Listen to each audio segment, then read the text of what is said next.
proviene del latín sensum, que quiere decir sentir. Es decir, el seso es ese órgano que siente, que nos permite sentir.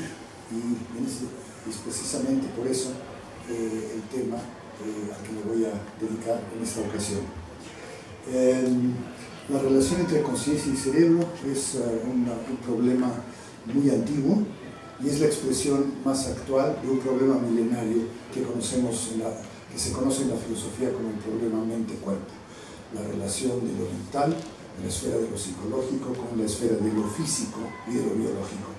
Es un problema que no está resuelto y que tiene su expresión más fina y más puntual en precisamente la relación que pueda existir entre la conciencia y el cerebro, y esta charla está dedicada a darles una idea de cuál es el estado del arte en este punto. Me voy a dedicar a 3 puntos en particular. Hay muchos que se pueden abordar, pero me voy a enfocar en tres temas en particular. Uno que es indispensable, definiciones. La conciencia es difícil de definir, entonces dedicaremos una parte a esta primera porción.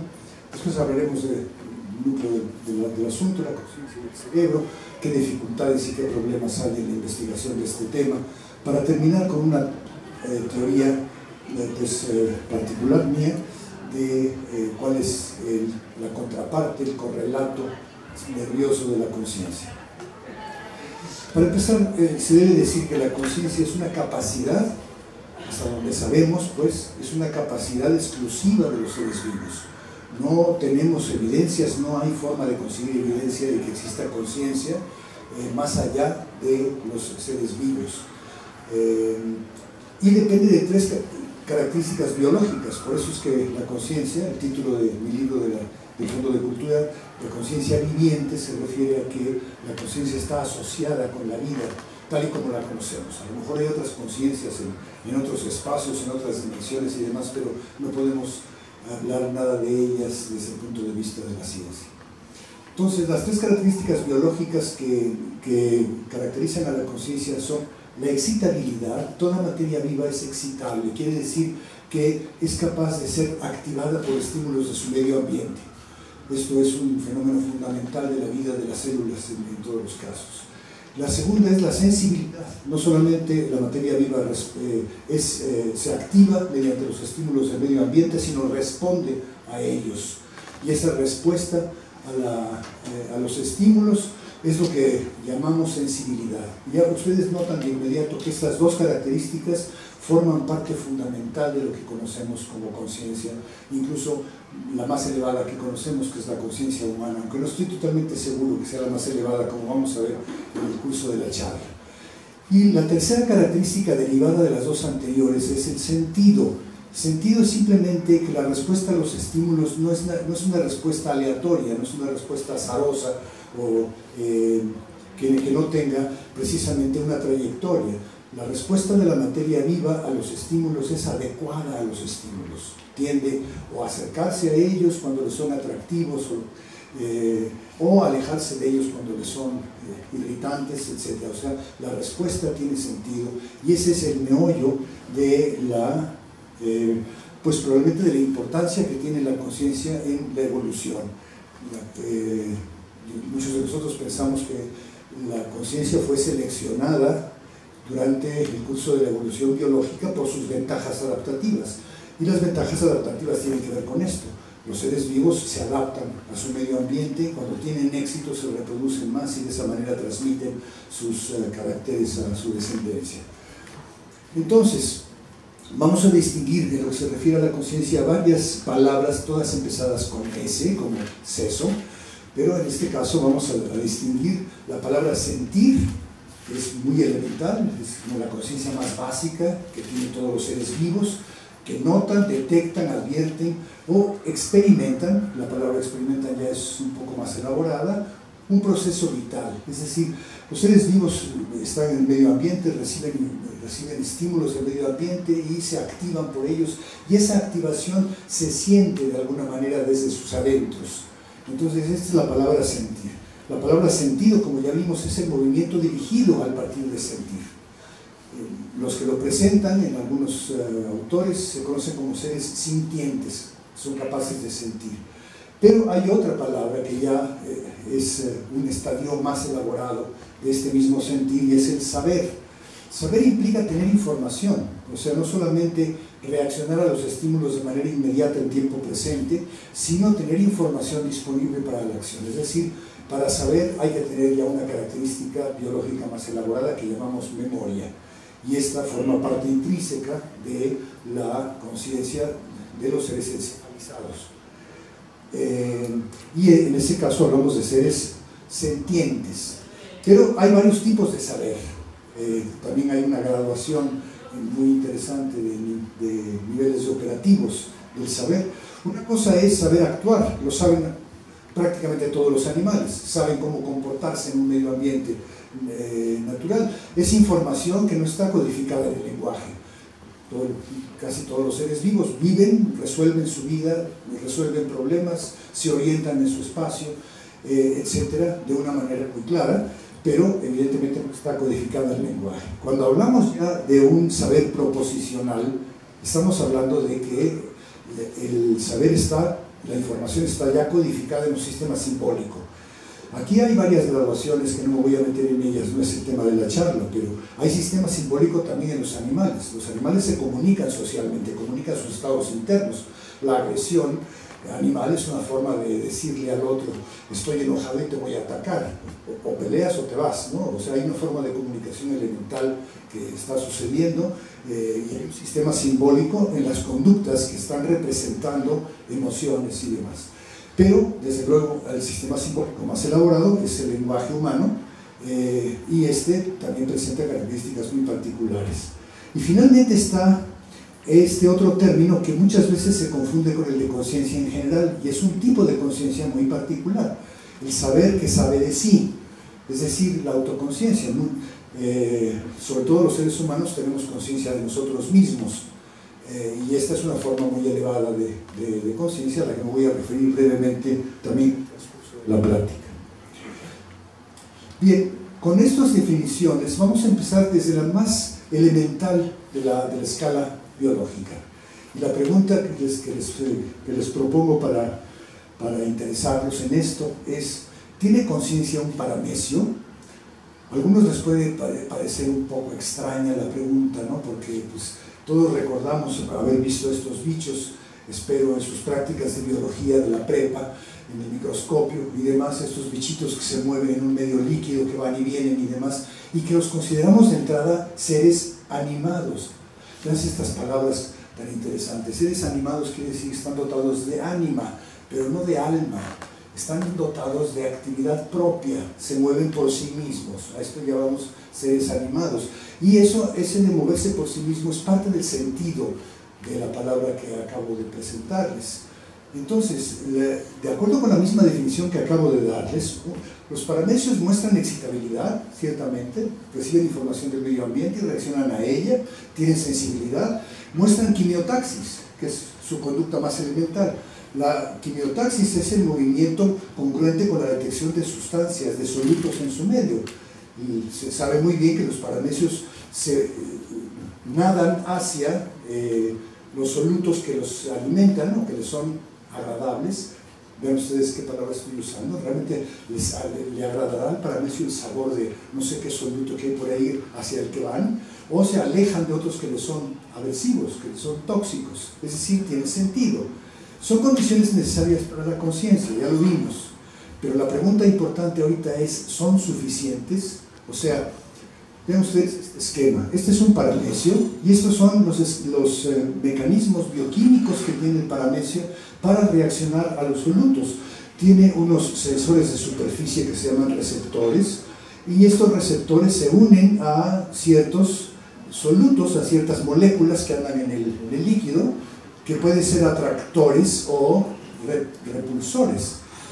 Una vez que entra en contacto el atractor con el receptor, se desencadena una cascada de eventos bioquímicos que terminan, y no aparece la punta de ese lado, pero créanme que aquí hay un cilio. Estos son los cilios del paramecio que le permiten moverse. Es decir, está descifrada por la ciencia la cadena completa que va desde el estímulo hasta la respuesta. Conocemos todos los pasos. Es decir, y en ninguno de estos pasos aparece conciencia, obviamente, ¿no? ¿Quiere esto decir que el paramecio tiene o no tiene conciencia? El hecho de haber dilucidado todos los pasos es muy relevante a nuestro tema. Supongan ustedes que ya hubiéramos dilucidado todos los mecanismos fisiológicos del dolor. Conocemos ya desde los estímulos, que llamamos en fisiología nociceptivos, que producen dolor, las vías, los receptores, las vías, los módulos cerebrales que se activan y cómo los módulos que se activan en respuesta al dolor se conectan con los sistemas motores para huir del dolor y demás. En otro nivel es esto mismo. Aquí estarían los receptores del dolor, aquí estarían todos los mecanismos internos del cuerpo, de las vías, módulos nerviosos, neurotransmisores y demás, y la salida pues es retirarse del dolor, el hacer las conductas pertinentes para resolverlo. Supongan ustedes que tenemos este esquema ya no nada más en el paramecio sino en el ser humano. En este esquema fisiológico no está la conciencia, a pesar de que el dolor es consciente. Si no, no lo llamamos dolor. Es intrínseco al dolor el ser una experiencia consciente, aversiva, desagradable y demás, ¿no? Entonces es muy interesante. Fisiológicamente podemos resolver todo el mecanismo sin involucrar a la conciencia. ¿Qué quiere decir esto? Pues quiere decir que la ciencia no está completa, porque si queremos conocer la fisiología del dolor, tendríamos que tener claro cómo es que en este camino o en qué proceso o en qué parte del proceso el sujeto experimenta dolor consciente y explicar por qué y cómo sucede esto. Y no lo sabemos. Les adelanto que esto no lo sabemos.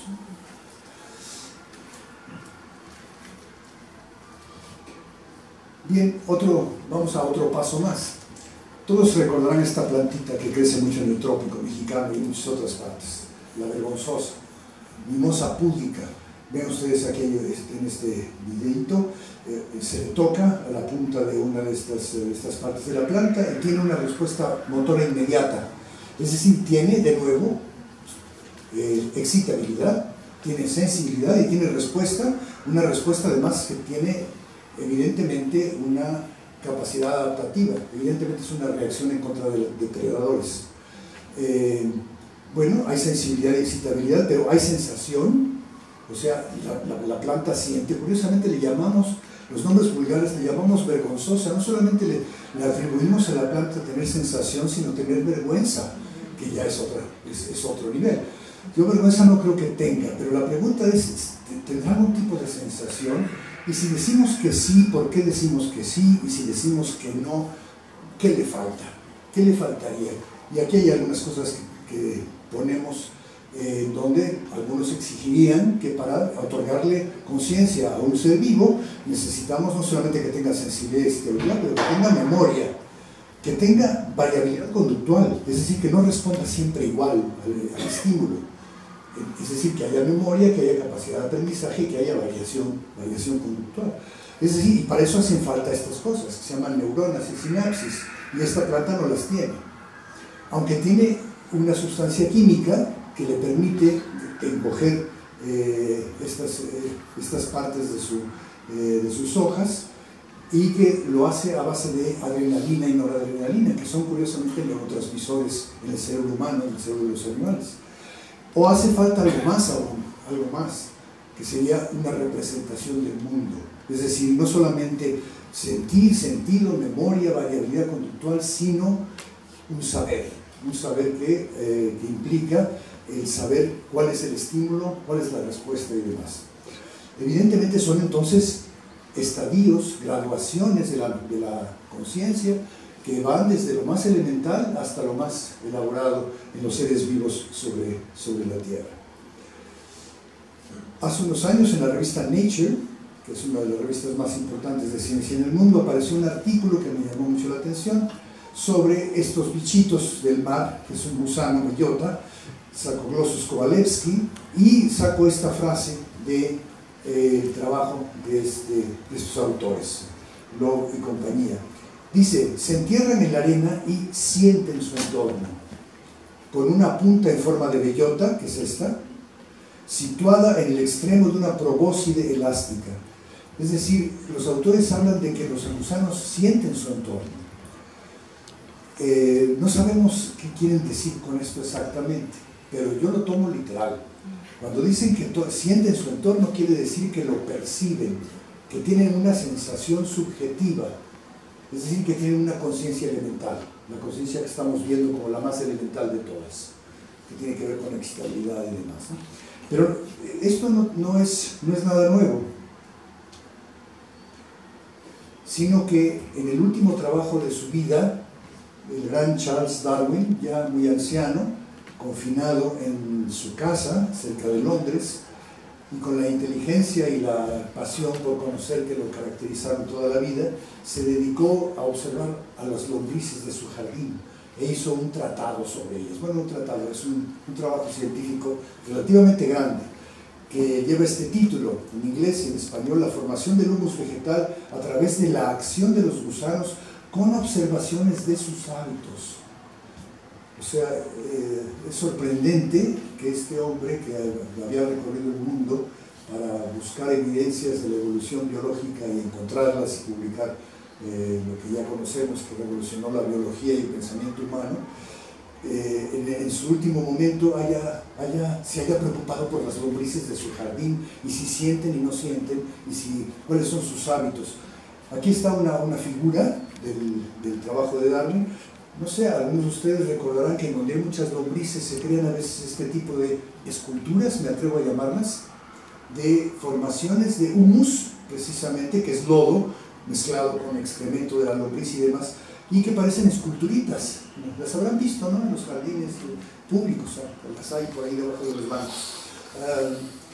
Pero Darwin observa esto con otros ojos, con los ojos de un niño, pero de un niño sabio, ¿no? Que se pregunta, ¿y esto lo harán las lombrices nada más porque sí? ¿O tendrá alguna forma? ¿Es un hábito? Y si es un hábito, tiene variaciones. Y si tiene variaciones, ¿qué me indican esas variaciones?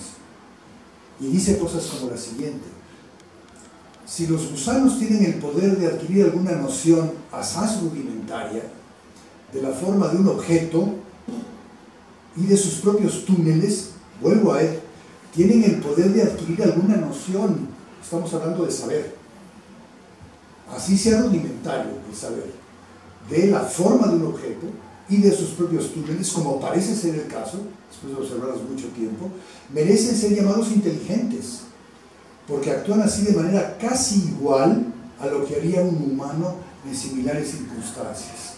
No en vano, Darwin era odiado por el arzobispo de Canterbury, que lo comparaba con un gusano, ¿no? No le gustaba para nada eso, ¿no? Todas estas acciones eran en aquella época, del siglo XIX, acciones del alma. Y llega Darwin y dice que estos gusanitos ciegos de la tierra tienen nociones, tienen inteligencia, resuelven problemas, y no solamente, en alguna parte dice que estas sí son esculturas, es decir, es un primordio de una manifestación estética. O sea, el arte nace en estos productos del sentido de los animales en relación con su medio ambiente. Digo, probablemente no vaya a ser exhibida esto en el museo nuestro de aquí, del Museo de Arte Moderno, pero la pregunta es muy interesante y lo deja abierta. Pasamos al siguiente nivel, ya estamos hablando prácticamente de seres que saben, no solamente sintientes, sino los que saben cosas. ¿Qué saben los animales? Pues evidentemente saben muchas cosas. Aquí hay una lista pequeña, ¿no? Navegar o moverse en el medio, ciertamente, resuelven problemas, aprenden, almacenan información, asocian causas y efectos, y sobre todo, de una manera muy interesante para nosotros, se comunican mediante conducta. Ya me referí yo a eso hace un ratito. Es decir, son capaces de transmitir información unos a otros mediante comportamientos simples, comportamientos afiliativos, comportamientos agresivos, comportamientos sexuales, comportamientos de varios tipos. Esto lleva a un autor de Harvard, zoólogo Donald Griffin a publicar un libro en los años 90 que se llama Pensamiento Animal, y defiende la idea de que podemos colegir de una manera bastante rigurosa cómo piensan los animales, observando sobre todo su conducta de comunicación. ¿Qué comunican? Los receptores de esa comunicación, ¿qué entienden? ¿Cómo responden a eso y demás? Con datos exclusivamente objetivos, obviamente, no podemos hablar con los animales, pero sí podemos observar en todo detalle su conducta. Es decir, Donald Griffin es un etólogo cognitivo que considera que la observación de la conducta espontánea y natural en su medio, y sobre todo la conducta social, nos dice mucho de la mentalidad animal. Dice Teilhard de Chardin: el perro sabe, pero no sabe que sabe. Muy claramente tiene aquí, diferencia la idea de que los animales evidentemente tienen información que les permite actuar, la almacenan en la memoria, cambian sus patrones ajustan sus patrones de acción a las circunstancias cambiantes y demás, tienen evidentemente inteligencia, pero no saben que saben, no tienen este segundo nivel de autoconciencia, pues, ¿no? Este esquema resultó ser muy interesante, publicado hace ya unos años por un grupo de gente conocida en el campo de la conciencia, en una revista ya especializada que se llama Consciousness and Cognition. Ya tenía el volumen 14 en esa época, y se refiere, lleva el título, Identificando las marcas de conciencia en las especies de no mamíferos. Este esquema es, para algunos de ustedes que esté más familiarizado con la biología y la teoría evolutiva, es muy frecuente en trabajos de evolución, que usualmente empiezan en el cero. El cero es el momento actual y van hacia atrás, en este caso son millones de años, hasta 500 millones de años atrás, cuando empiezan a aparecer las primeras formas de vida y las primeras filas de los animales y demás. Este árbol entonces es el árbol donde están los grandes grupos de los animales, que van desde los más sencillos, moluscos, artrópodos, anélidos, equinodermos y cordados. Cordados son los que ya tienen sistema nervioso central, tienen médula espinal. Y ponen en ellos a varios ejemplos de especies que tienen conciencia, en algunos casos segura. La más segura es probablemente la nuestra, aquí está el ser humano, que tiene conciencia, tiene saber proposicional, piensa en la palabra foco, light bulb, ¿no? En inglés. Es decir, piensa, ven ustedes la caricatura, usa la nomenclatura de las caricaturas. La bolita con otras bolitas que implican que el sujeto está pensando por dentro, no está hablando, sino pensando en palabras. Bueno, aquí tenemos entonces una conciencia proposicional, pero poquito antes, estamos hablando de 100, 200 millones de años atrás, tenemos a muchos roedores, mamíferos, que tienen la noción no verbal, reconocimiento del objeto. En este caso lo ponen aquí como el foco, como forma, reconocen formas y se relacionan con ellas. Pero no solamente los mamíferos, sino hay evidencias de que algunas aves, sobre todo algunos córvidos, como los cuervos de Caledón y las urracas, se comportan de manera sugerente sobre los objetos, en el sentido de que probablemente tienen una noción también no verbal de los objetos. Pero lo que sorprende en este esquema es que aquí abajo está uno de los especies que más intrigan a la neurobiología moderna, y es el pulpo. Resulta que la investigación sobre los pulpos ha aumentado en los últimos años. Hay ya varios libros sobre el comportamiento de los pulpos, y son capaces de muchas cosas. Resulta que no quieren. Ahí está. El pulpo inteligente. ¿Por qué es inteligente? ¿Resuelve problemas? No creo que resuelve el cubito de Kubik. Se mimetiza. Hay evidencias de que se conocía muy bien que los pulpos se mimetizan muy rápidamente para engañar a los predadores. Se camuflajean literalmente. Y hay ciertas evidencias de que esto no lo hacen automáticamente, sino probablemente entra un proceso de decisión en mimetizarse. Se escabulle de forma de que sugiere teoría de la mente, quiere decir que saben que los otros saben. Se esconden de tal manera que actúan como sabiendo lo que el otro ve, desde la perspectiva del otro. Juega, el juego es muy interesante, el juego implica una simulación, y la simulación la presentan mamíferos bastante desarrollados, la vemos sobre todo en los juveniles de las mascotas, gatos y perros que juegan muy claramente a que se pelean, pero no se están peleando, hay una simulación. Tiene habilidades motoras diferentes y simultáneas para cada tentáculo. Estudiando el cerebro del pulpo, ya van muchos años que los neurobiólogos se han interesado en esto. Tiene un ganglio, no tiene nada que se le parezca al cerebro humano. Evidentemente no hay corteza cerebral, no hay tálamo, no hay las regiones del cerebro que conocemos nosotros en los mamíferos. Hay un ganglio.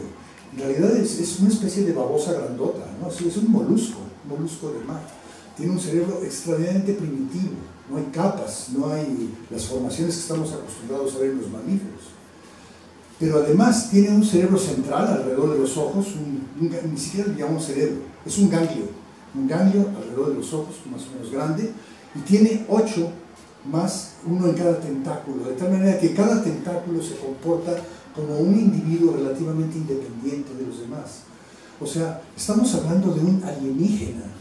No tenemos que pensar en que hay alienígenas en otros mundos. Este es tan alienígena para nosotros como podría serlo cualquiera que viniera del espacio.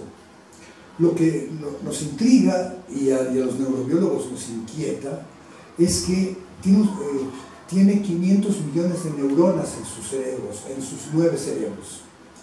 500 millones de neuronas suenan a muchas, pero no son nada comparados con las que tienen ustedes en sus cráneos en este momento, que son aproximadamente 100.000 millones. Es más, hay una corrección ahora de una neuroanatomista que hizo un cálculo muy claro, muy convincente. Tienen 86.000 millones de neuronas. 86.000 millones, bueno, pues si son de una esquina a la otra, el pulpo tiene una línea y hace cosas que se parecen a los simios. O sea, estas conductas las presentan nada más los chimpancés, quizás los delfines, los orangutanes, seres muy cercanos a nosotros en el desarrollo del sistema nervioso. La pregunta grave y difícil es cómo este bicho, con sus 500 millones de neuronas, hace casi lo mismo. Y la respuesta es que no lo sabemos bien. Y me gustaría saberlo, porque qué ahorro de energía, o qué desgaste, o qué necesidad tenemos nosotros de tener 100.000 millones, si a lo mejor con 500 o con 1000 podemos hacer lo mismo que hacemos, ¿no? O sea, nos ha enseñado el pulpo que desde el punto de vista evolutivo es una especie probablemente mucho más desarrollada que nosotros, relativamente. No escriben Hamlet ni hacen ópera rock, pero con el poquito que tienen hacen mucho. Y ese es un criterio muy interesante para hacer cosas de ciencia ficción. Bueno, ya hay una. No sé si vieron la película, ¿cómo se llamó? Los visitantes, de unos heptápodos que llegan a la Tierra y hablan otro idioma, y hay una lingüista que emplean para decodificar el idioma, que son bolas de tinta y demás, ¿no? Bueno, pues ahí está un poco basado en esta idea, ¿no? Esos seres que parecen pulpos de tierra tienen un sistema nervioso primitivo, pero hablan. ¿Cómo saberlo? No lo sabemos. A pesar de que podamos saber mucho de cuáles receptores en la retina, cuáles conos se activan, cuál es la zona del cerebro que se activa al ver ese color y demás, todo eso lo podemos saber. Volvemos otra vez al ejemplo del paramecio. Sabemos el mecanismo, pero no conocemos la cualidad. Alguien postuló, también en filosofía de la mente, que supónganse ustedes un mutante, un ser humano que ve el espectro invertido, que tiene su espectro de visión invertido.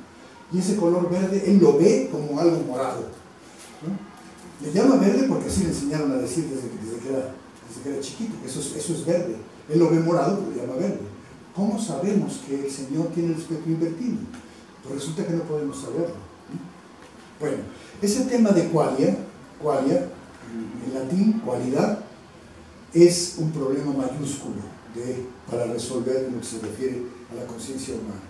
Pero alguien le respondió a Nagel, una científica, una veterinaria del Royal College de Londres, llamada Charlotte Byrne, y se pregunta, casi con el mismo título que Nagel, what's it like to be a rat? ¿Cómo se siente? ¿Qué se sentirá ser una rata? ¿Y por qué le cambia la especie? Pues porque sabemos simplemente mucho más de la rata que del murciélago. La rata es el animal más estudiado en la ciencia. Se conoce cuáles son sus capacidades sensoriales, se sabe qué tipo de conos tienen, que tiene visión ultravioleta, parecida a la ultrasónica, sin una visión que nosotros no podemos tener. Tiene sensibilidad ultrasónica también, tiene sensación somática, las vibrisas tienen una enorme representación en la corteza cerebral de la rata, quiere decir que utiliza sus vibrisas como nosotros utilizamos los ojos prácticamente, por eso ven en la noche, ven, no, sienten, y se forman una representación bigotuda, no sé cómo llamarle, ¿no? Gracias a los bigotes, de una representación del mundo a base de las vibrisas. Y otras más. Y la idea de Charlotte Byrne es la siguiente: el conocimiento científico permite imaginar y recrear realmente cómo será ser una rata. Es más, tiene fotos de varias líneas de ratas que tienen diferentes tipos de conos y adivina cómo ven el mundo. O sea, se acerca un poco a la idea de Nagel, que niega toda posibilidad de acercarse a qué se siente ser otra especie. Yo creo que Charlotte Byrne demuestra que sí se puede, quizás no exactamente sentir como una rata, obviamente, para eso tiene razón Nagel, habría que ser una rata. Es más, esa rata en particular, quién sabe esa otra si sea igual, ¿no? Entonces podemos llegar a una definición demasiado estrecha, pero podemos irnos acercando a esta información. Bueno, y llegamos entonces al nivel más elaborado de lo que estamos hablando, el saber de sí, el yo. El yo es un problema central o ha sido un problema central del problema mente-cuerpo. ¿Existe un yo? ¿En qué consiste ese yo? Y demás. No nos obliga a considerar que hay un dualismo en el mundo, como lo pensó Descartes. Él con su pienso luego existo. El pienso es el yo, es el cogito cartesiano, es esa parte de uno que piensa. Y lo demás son las proposiciones, son el mundo, son los objetos. Entonces, el yo tiene que ser, decía Descartes, algo inmaterial, y por eso basa un dualismo. Es decir, el problema del yo es un problema central. Hoy día creo que una buena cantidad de gente considera que la palabra yo, que es muy abstracta, se refiere a un sistema de autorreferencia y autorrepresentación que tenemos todos los seres vivos, no solamente los seres humanos. Ahora vamos a ver que los seres humanos tenemos una autorrepresentación mucho más elaborada probablemente que muchos animales. Provee de sentido, de identidad y continuidad a la persona. Está formado por un conjunto de 8 funciones potencialmente integradas. Este es un tema que en los últimos tiempos me ha llamado la atención y les presento el resumen del trabajo al respecto. Estas son las ocho funciones que integran la autoconciencia humana, desde la más elemental, el ámbito somático, de imagen corporal, es decir, nosotros tenemos una serie de receptores en los músculos y en los tendones que nos informan todo el tiempo en qué postura estamos, qué movimientos estamos haciendo. Esa es una forma de sensar nuestro propio cuerpo. Ese es el ámbito somático, y con eso construimos una imagen corporal que tiene varios niveles. Los animales deben tener una, aunque no está integrada probablemente como la nuestra, como una imagen completa de reconocernos ante el espejo. Pero hay especies que sí se reconocen ante el espejo, y hay una prueba en particular de ponerles una marca en la frente, de tal manera que ante el espejo, los animales que pasan la prueba de la marca, así se llama, en vez de tocar el espejo, si tocan su propia frente ante el espejo. Quiere decir que saben, de alguna manera, que eso que están viendo ahí es una imagen de sí mismos. Y hay muy pocas especies que pasan esta prueba. El primero que la pasó fue el chimpancé, después el orangután, El gorila, curiosamente, no la pasa más que cuando es juvenil. Hicieron los cambios necesarios para hacerlo en delfines y sí pasan la prueba. Y los elefantes. Y la última especie que le ha pasado, y de nuevo nos rompe todo el esquema neurobiológico, es la urraca, un córvido que, la urraca ladrona, ¿se acuerdan ustedes de la obra? La urraca es este pajarillo que es un córvido, que roba supuestamente cosas y las mete al nido y demás. Esto no está sustanciado por la investigación. Pero bueno, este es el ámbito somático y la imagen corporal, es lo más básico, lo compartimos con algunos animales, ¿no? Pero de ahí nos seguimos con otras, que también compartimos con los animales. Situación y nicho doméstico, la relación del animal con su medio ambiente inmediato. El que los animales puedan navegar en su medio, puedan resolver problemas de su medio, implica que tienen noción de yo y otro, de yo y mundo. Agencia y facultad para actuar, la capacidad de hacer movimientos autónomos y deliberados, que es muy característica de los seres humanos, y no sabemos hasta dónde llegan los animales, la introspección, el poder detectar nuestros propios pensamientos, detectar nuestras propias emociones y demás. Y además aquí ya pasamos al uso del lenguaje. Los niños aprenden entre los 2 y los 3 años a usar apropiadamente los pronombres en primera persona. Yo, precisamente, la palabra yo, aplicada en el lenguaje, mi, mío y demás. Esto es, los lingüistas le llaman como apropiación lingüística. Esto ya es exclusivamente humano, hasta donde se puede colegir. Hay una excepción que se las voy a contar porque es muy interesante. Resulta que, investigando la conducta vocal de los delfines, hace cosa de 2 años, un grupo de investigadores notó que cuando van en bandas, que es muy difícil de estudiar esto en su medio, pero lo han logrado, van con un grupo de delfines grande y van grabando las comunicaciones ultrasónicas que se dan los delfines unos con otros, o las que son audibles para el oído humano. Y de repente notaron que hay un clic que emite un animal y que responde nada más otro en particular. Cuando ese clic se graba y se reproduce, el animal aludido por él responde nada más. Es decir, le llaman silbido firma, y es el nombre propio. Es decir, cuando se emite este sonido, un delfín responde nada más otro que responde a ese sonido nada más. ¿Okay? Hay nombre propio en los delfines, y eso ya son palabras mayores. Yo con Y mayúscula. Memoria episódica y autobiográfica, la tenemos, podemos contar nuestra vida. Curiosamente la podemos contar a partir de los 2 o 3 años. Nuestro primer recuerdo data aproximadamente de la época en que adquirimos el lenguaje, muy interesante. Evidentemente teníamos conciencia antes, de bebés, hasta el año y medio o 2, pero no recordamos ese. Hay gente que dice que sí, pero no hay una demostración clara. Nuestros primeros recuerdos son siempre de la época en que adquirimos el lenguaje y adquirimos la palabra yo. Hay una asociación muy fuerte entonces entre la conciencia, la memoria episódica y autobiográfica y la adquisición del lenguaje. ¿Por qué? Porque en realidad nos basamos en palabras para contar nuestra vida. Dependemos del lenguaje. Ahí el lenguaje sí es crucial. Y esto ya nos lleva a reconocer que los otros son otros yo. Y esto implica todo el cortejo de valores morales y demás, y de conciencia moral y ética. Es decir, el ámbito de la autoconciencia es muy importante, muy particular, y no me voy a referir a él más allá de lo que acabo de hacer. Si alguno de ustedes está interesado, con mucho gusto le mando el artículo y algunas otras cosas que hay. Pasamos al segundo punto. Ya se me fue casi toda la hora en el primero. Bueno, me voy a ir rápido.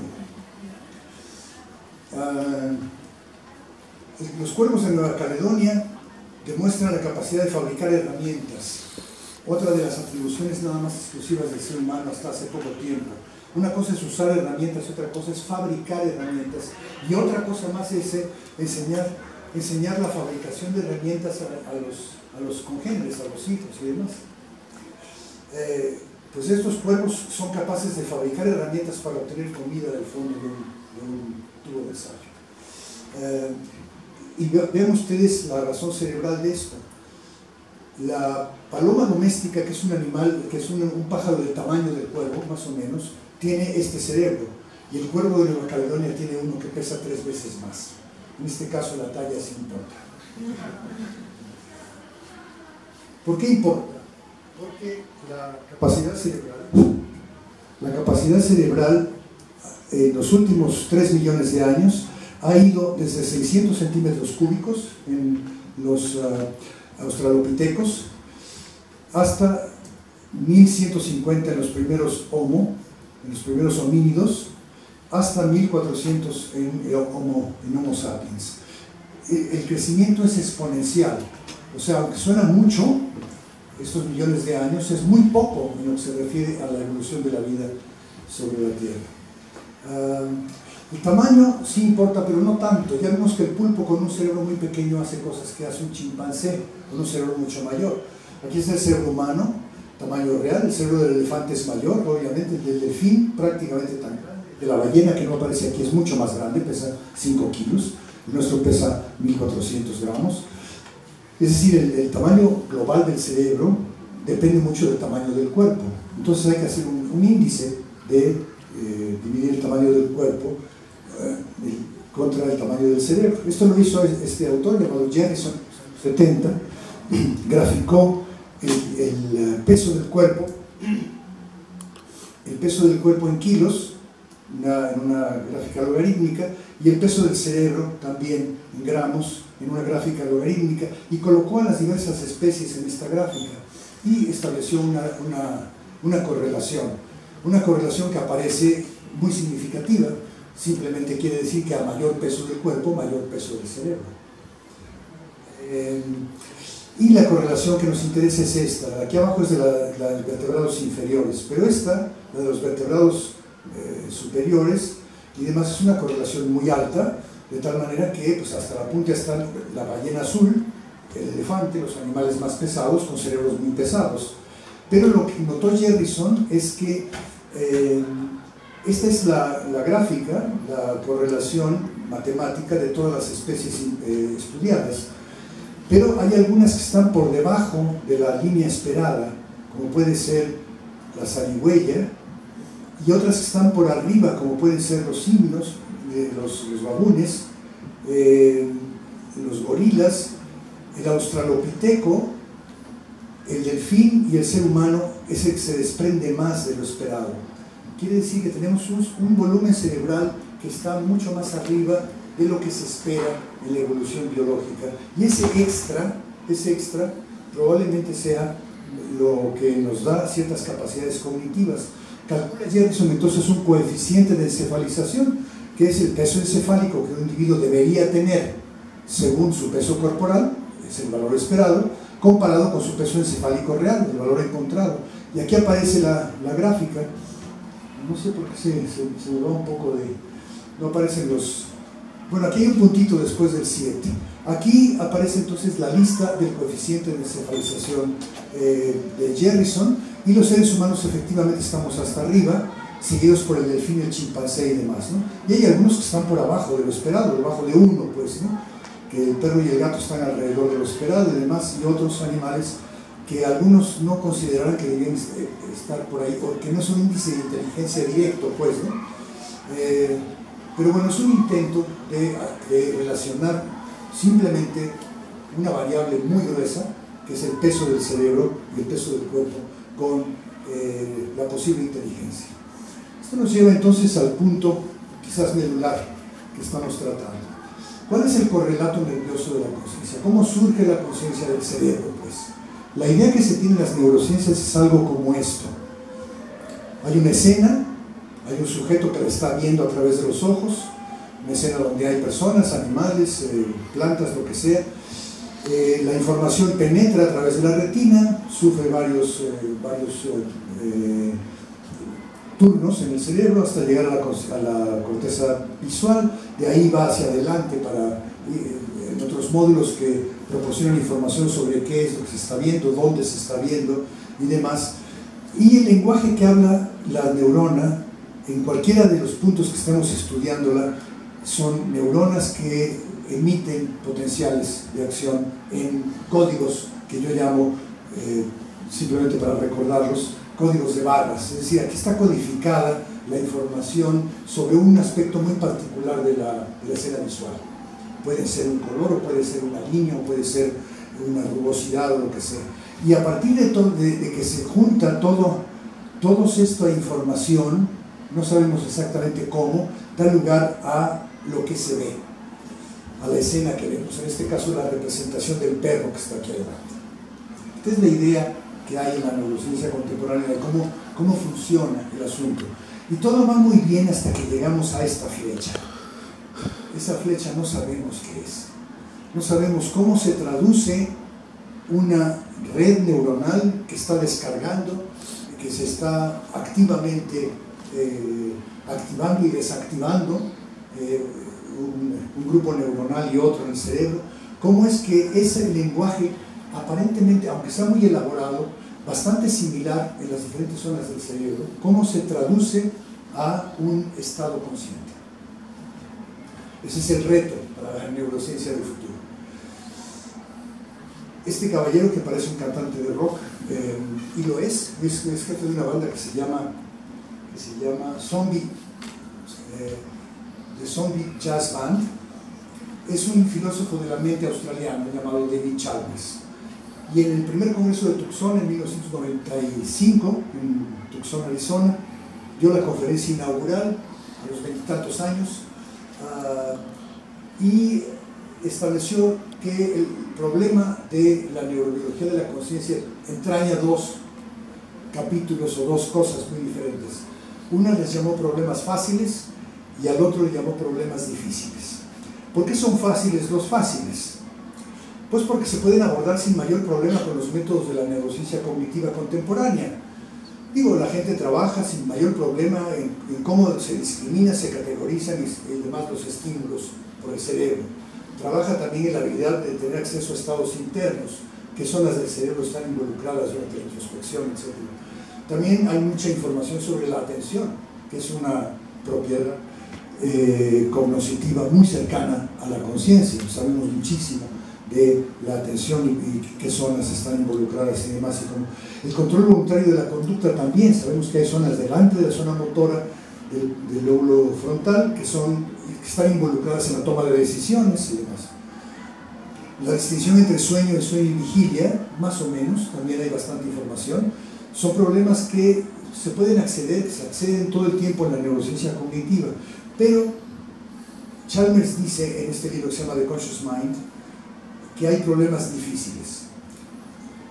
Son aquellos que tienen que ver con la experiencia, con la subjetividad y la cualidad del percatarse. ¿Por qué son difíciles? Aquí es el meollo del asunto, porque van más allá de los mecanismos que ejecutan una función. Lo hemos visto desde el principio, desde el paramecio.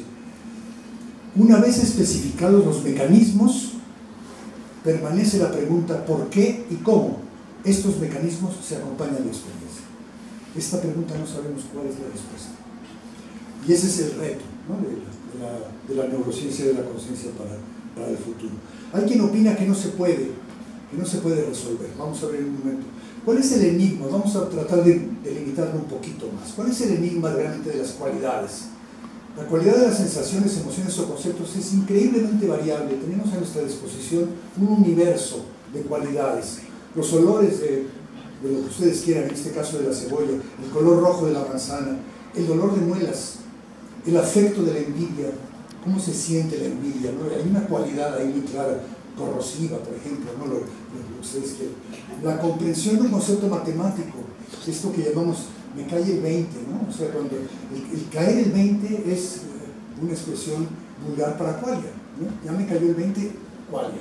Cuando vean ustedes eso, esta persona ya tiene la cualidad de una fórmula matemática o de lo que sea. ¿Cuál es el problema? El problema yo lo pondría de esta manera. La información nerviosa tiene características similares en todos los sectores cerebrales, que son pautas de disparo eléctricamente análogas de neuronas que son relativamente comparables en el cerebro. Entonces la pregunta muy extraña es ¿por qué se activa esta red con estas características, neuronas que disparan, olemos una cebolla, y por qué se activa esta otra que a lo mejor se superpone con la anterior de alguna manera? Vemos el color rojo de la manzana, ¿Y por qué si una tercera se activa sentimos el afecto de la envidia? Es decir, aquí hay un misterio. Bueno, no, mis colegas se enojan conmigo cuando hablo de misterios, porque la ciencia es una palabra mal vista. Un enigma. Aquí hay un enigma, ¿no? El problema es si el enigma va a ser un misterio para siempre o no, o lo vamos a resolver. Yo ya no, desde luego, olvídense de ustedes, ¿no? En la siguiente semana del cerebro no les voy a dar la respuesta. Este filósofo de la mente, muy hábil, muy elocuente, que escribe con mucha claridad, Colin McKean, publica en el año 99, inicio del milenio, este libro que se llama La Flama Misteriosa, y él dice que no tiene solución, que el problema es tan grave, o sea, desde el punto de vista conceptual es tan duro, tan difícil, o sea, Chalmers se queda corto, no es un problema difícil, es un problema imposible, según él, ¿no? Los métodos actuales son insuficientes para resolver el problema de la conciencia. Hay una brecha. Los conceptos sobre conciencia a partir de la introspección, que son con los que tenemos, introspeccionamos y calificamos nuestros estados interiores y los expresamos de alguna manera o de otra. Esos son conceptos sobre la conciencia. Y los conceptos sobre el cerebro a partir de la neurociencia no dicen nada uno sobre el otro. En eso no estoy totalmente de acuerdo con él. La introspección no dice nada de la estructura cerebral, dice él. Y la neurociencia no dice nada de la conciencia. Y se crea entonces lo que él llama una cerrazón cognitiva. Yo recomiendo la lectura de este libro porque es un acicate para ponerse en contra, pues, o sea, para un neurocientífico interesado en la conciencia y la cognición, esto sería, bueno, pues vamos a cerrar y me voy a dedicar a otra cosa, es más, lo hizo él. Debo reconocerle a Colin McKean que fue fiel a su laberinto. Una vez que dijo, no tiene solución, me dedico a otra cosa, y a qué se dedicó al cine. Y tiene un libro sobre cine desde el punto de vista de un filósofo que es fascinante. Y se llama, le pone él, The Mind Movie Problem. En vez del el problema mente-cuerpo, el problema mente-pantalla. Y no está mal, ¿no? Porque, ¿qué es esa cosa que vemos en un lienzo de sombras y demás, en donde estamos representando y simulando que Orson Welles, al que conocemos muy bien como un actor, no es Orson Welles sino el ciudadano Kane? Hay un problema ahí, ¿no? Realmente interesante. Bueno, vamos a tachar a Colin McKean, lo tacho y le digo, no Colin, exageraste. No podemos saber de antemano hasta dónde va a llegar la neurociencia cognitiva. No podemos establecer límites a priori. Quién sabe que a lo mejor llega otro Cajal. Aquí ya demuestro yo mi propia inclinación teórica. Y si llega otro Cajal, yo creo que sí lo resuelve, porque era un genio de una capacidad extraordinaria. Bueno, me voy a ir más rápido porque quiero cuando menos pasarles esto. Déjenme ver si puedo, que creo que sí.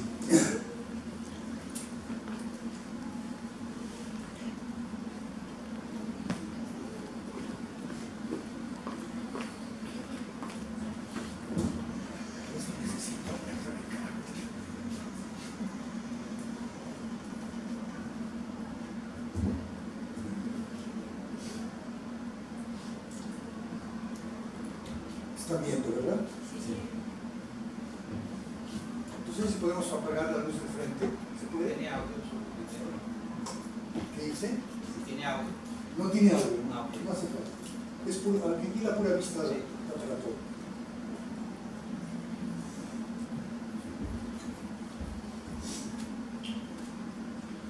Bueno, ahí está.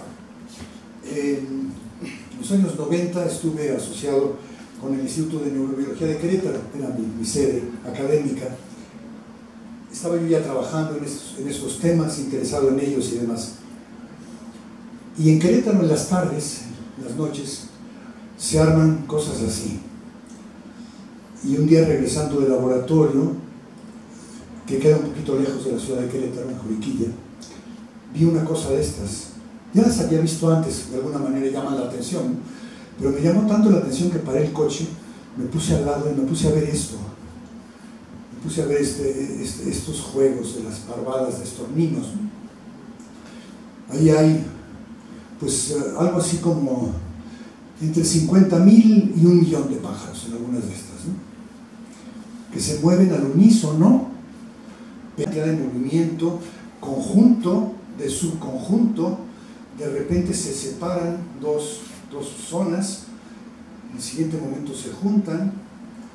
Cuando estaba yo viendo, literalmente me vino un pensamiento a mi cabeza, por introspección, y el pensamiento decía, porque no lo dije yo, decía, esto tiene que ver con la conciencia. Y el siguiente pensamiento es, ahora sí ya derrapaste por completo. Pero me lo tomé más o menos en serio. Dije, ¿qué significa que esto pueda tener que ver con la conciencia? Y la hipótesis que tengo actualmente se deriva de eso. Se deriva de que el correlato nervioso de la conciencia parece una bandada de pájaros. Vamos a revisarlo rápidamente y con eso voy a terminar. ¿Puedo tomar unos minutos más? ¿Ya? ¿O puedo tomar unos minutos más? ¿Sí? Bueno, ahí les va. Miren ustedes, este es una pirámide que ejemplifica lo que es el cerebro en sus niveles de operación. Desde los más básicos, obviamente el cerebro es un órgano material, está formado por átomos, pero está formado por varios niveles sistémicos. Moléculas, como son los neurotransmisores, los receptores, los canales iónicos, por células en un siguiente nivel, que son las neuronas, la glía, las sinapsis que se arman entre ellas, el nivel intercelular, que son redes de neuronas, columnas, la corteza cerebral, circuitos, etc., ¿no? La textura que descubrió y trabajó tan ampliamente Santiago Ramón y Cajal. Pero aparte hay áreas, zonas, núcleos, partes de la corteza que están muy bien identificadas con números y todo, que son los módulos cerebrales. Y finalmente, todo trabaja en conjunto por la actividad intermodular. Ese es un esquema así muy a grosso modo de lo que es el cerebro. Vamos a verlo de otra manera, ese mismo triangulito. Vamos a verlo de esta manera. Es una pirámide, porque en realidad la parte que les mostré yo es nada más el nivel neurológico. Pero vamos a pensar que ese nivel neurológico tiene una contraparte que es un nivel psicológico. Y para cada uno de estos niveles de operación del cerebro hay un nivel de manejo de información. Vamos a ponerlo de esta manera muy general. Y vamos a proponer de entrada que la conciencia representada aquí por un ojo está en la punta de la pirámide. Es decir, es un resultado de la actividad conjunta, coordinada y demás de todos los niveles previos. Viendo esta punta de la pirámide vamos a decir lo siguiente. Hay un umbral de la conciencia, hay muchos mecanismos nerviosos que no son conscientes. Se hacen conscientes cuando pasan exactamente un umbral. ¿En qué consiste ese umbral de la conciencia? Es una pregunta importante para el correlato nervioso de la conciencia. La respuesta que da esta teoría y otras que llamamos teorías neurodinámicas de la conciencia es que tiene que haber una actividad muy global, muy generalizada en el cerebro para que ocurra procesamiento consciente de información. Y la relación entonces que hay una especie de emergencia. Sí emerge la conciencia en esta punta de la actividad cerebral, pero no emerge y se sale como una especie de entidad libre de la materia, no. Tiene una contraparte que es precisamente una bandada de pájaros. Quiere decir, tiene como contraparte la conciencia, tiene una actividad nerviosa, emergente, global, que se mueve en muchas partes del cerebro. Entonces, esto ya es más técnico de filosofía de la ciencia. Podemos reducir, podemos entender la mente a nivel del cerebro. Directamente no. Directamente nunca vamos, en eso Maquin tiene razón. Yo no creo que nunca vayamos a encontrar el color verde escapando en el cerebro, pero sí vamos a encontrar cuál es el equivalente nervioso de ver verde, y eso sí lo podemos entender a nivel de mecanismos básicos de la neurociencia. ¿Qué sucede?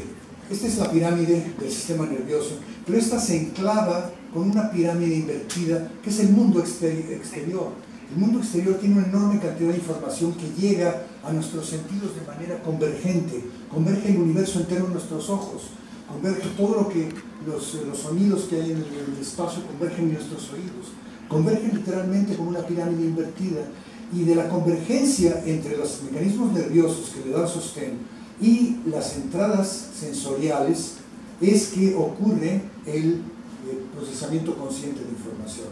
Una vez que ocurre, hay una divergencia, es decir, uno puede, mediante el lenguaje, como lo estoy haciendo en este momento, codificar mis pensamientos en palabras y emitirlas al medio ambiente de esta manera. Por eso están estas flechas. Yo puedo hacer esto. Pero al mismo tiempo, una vez que se crea un estado consciente de información, este influye en los estados nerviosos del cerebro para producir la conducta y demás, de tal manera que se arma un bucle biopsicocultural. El sistema nervioso, la sinapsis del sistema nervioso están en relación casi directa con el mundo simbólico de la cultura, de entrada y de salida. Producimos lenguaje, captamos símbolos y demás, y en este movimiento es donde aparece la conciencia humana, que tiene una estructura más o menos como esta. Es un flujo de información en donde hay unidades, procesos particulares. Por ejemplo, un pensamiento da origen a una emoción y a una intención, y estos dos dan origen a otro pensamiento y demás, y esto ocurre en el tiempo. La conciencia es un sistema dinámico, un proceso temporal que se maneja en el tiempo. En la cresta, en la punta, en la pirámide superior del funcionamiento cerebral. Vamos a ponerlo de esta manera: la conciencia emerge junto con el nivel más elevado de la función cerebral, en el órgano completo y por la conectividad intermodular. Esto lo presenté desde la conciencia viviente hace ya años. Acaba de salir la segunda edición de este libro el mes pasado. Entonces tenemos aquí un esquema de las regiones de Brodmann, el hombre que hizo la clasificación de las diferentes zonas de la corteza cerebral, y el nudo, el ámbito de la conexión entre ellos. Estamos hablando entonces que es muy importante no solamente las neuronas y demás, sino también la sustancia blanca. Este es un esquema, hoy día se obtienen imágenes cerebrales estupendas de las conexiones cerebrales, del conectoma que le están llamando. Aquí aparece un hemisferio y el otro, la conexión entre los dos, el cuerpo calloso, etc. Fíjense ustedes cómo le llamaba Cajal, los hilos telegráficos de la conciencia. Es decir, la conciencia en enjambre. A ver si les pongo este otro videíto, ya con eso termino la práctica. Ok, tomando más en serio la idea del enjambre, entonces, me fui demasiado. Hay parvadas, bandadas, cardúmenes, enjambres de animales. Tienen una conducta unitaria emergente por sincronización. Hay una inteligencia del enjambre, así le llaman muchos estudiosos de esto, ¿no? La hipótesis de un matemático que ha... bueno, esta es la mía, la del matemático es otra. La hipótesis de cómo se produce esto: cada pájaro se alinea con los 7 que le están alrededor, y con esa fórmula tan sencilla se crea entonces esta propiedad emergente. La hipótesis entonces es que el correlato nervioso de la conciencia bien puede ser una actividad intermodular emergente en forma de enjambre. La conciencia surgiría y dependería de esa actividad hipercompleja. Vamos a ver ahora qué pasa en el cerebro.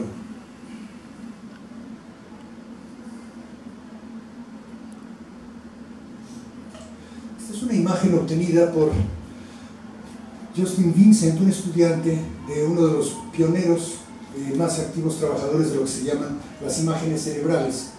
Las imágenes cerebrales se obtienen por varios procedimientos, sobre todo por resonancia magnética funcional. Hay varios más, y nos detectan qué zonas del cerebro están activas durante una tarea cognitiva X.